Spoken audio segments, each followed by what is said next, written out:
In these trying times, a lot of us need a means of distressing and taking our minds away from what is going on in the world. Originally released as a Stadia exclusive in 2020, Uppercut Games are now releasing the sequel of 2015's Submerged on Xbox. Described as a Relaxploration adventure, this game has no combat, no means of threat, and no way of dying.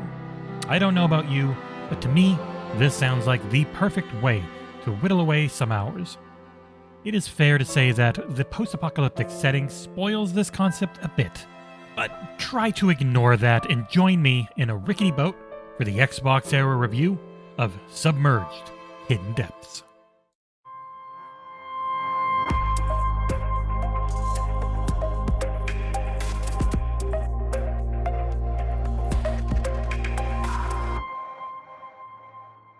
This is the story of a sister and brother adrift on the high seas after what looks like a major environmental event.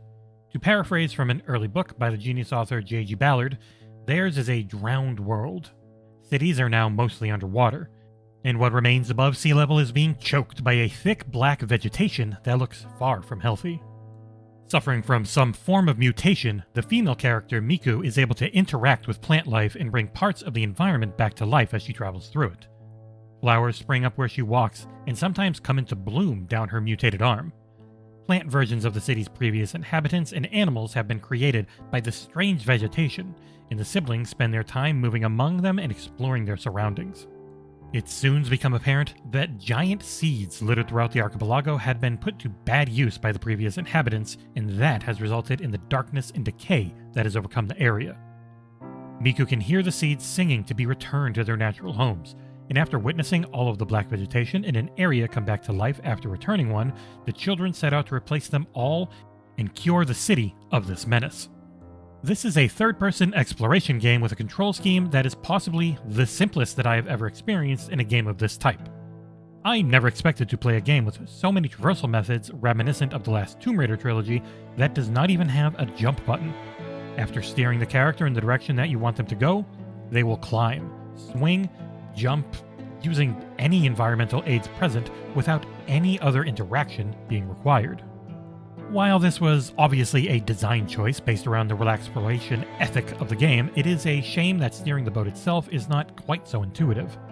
It is not terrible, and to be fair, you are traveling over pretty rough seas at times, but it does take a bit of getting used to. The characters speak in some unknown dialect, so subtitles are present to show what they are saying or thinking. This is generally only when they have to return to their home base, as one of them does the exploring while the other stays in the boat. Each location is explorable by either the boy or the girl by default, with players having no choice over which of them is being used at any given time. This is in reality an exploration and asset collection adventure. The children have among their possessions a map of the city, which upon discovery marks all of the collectibles available to recover. Using a telescope, you are able to spot the locations of diary entries, which explain the story of the city. Outfit-style pieces, equipment that upgrades, the speed boost and look of the boat, exotic flowers and the seeds that need repatriating among other collectibles. Tall structures known as lookout points, which remind me of very easy towers from the Far Cry series, are best discovered early on during gameplay as they give you the best platforms from which to study the surrounding area with the telescope. Having done this, a compass at the top of the screen can be used in conjunction with the map to navigate your way to every identified object, or at least to the building in which it's hidden. On the way to these locations, it is possible to spot wild animals and dredge for relics of times gone by. I was slightly irritated by the dredging cutscenes, as a rope thrown over the side of the boat is pulled through a solid plank on the way back up, but at least I had the option to mash my way out of the animation. Discovering landmarks is also possible on your way around the city. A duplicate of the Tokyo Tower, to mention just one of them, is a striking addition to the map that adds depth and variety to the game environment. Each of the 10 seeds is hidden in one of the larger locations in the city. Upon arrival there, you may be required to use the boat to solve pretty simple tasks, such as towing an object between 2 points to create a bridge, pulling a barricade down, or manipulating a lever to open some locked gates and allow access. Once you have gained entry, it is a matter of working your way to the corrupted seed to be recovered using all of the environmental objects at your disposal. Drain pipes, ledges, elevators, climbing plants, and death slides are your friend here, with climbable objects highlighted by a painted leading edge a la the previously mentioned Tomb Raider series. Easy puzzles relying on giant World's Strongest Man balls being placed on weight pads to lower drawbridges can be found along the way, but nothing too mentally taxing. Seeds tend to be found at a different level to the spot that they need to be returned to, so it is mostly a matter of using a basket connected to a pulley system to move them up or down the floors of a building, and then working out how to get to the same place yourself in order to replant them. Collected seeds, although bulky to carry, also cause black organic barriers to return to life and part, allowing access to different areas within buildings. The story itself does not add up to much, but it is basically a cautionary tale regarding the lore of technology over nature, which, in these times of extreme environmental events, should be taken on board by every one of us. The game itself has a graphical style that reminds me of other titles such as The Gunk, and it is extremely easy on the eye. The menu does not have much to offer in terms of accessibility options, but there is a postcard mode that allows the game world to be captured in all of its scenic glory.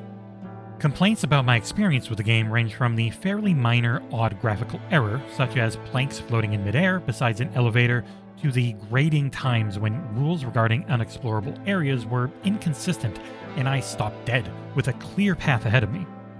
The biggest issue that I came across was a really annoying movement glitch that trapped me on several occasions and required me to restart an entire area. At the end of the day, random glitches aside, this is indeed a relaxing exploration game. You identify interesting locations, make your way to them, explore the area, and collect things.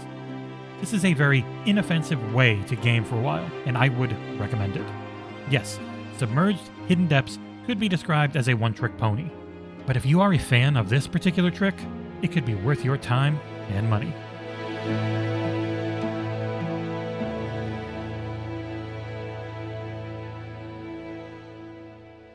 As always, thank you so much for watching. Liking, commenting, and subscribing is a huge way to help us grow, but you can also visit us at patreon.com/XboxEra if you really want to help out.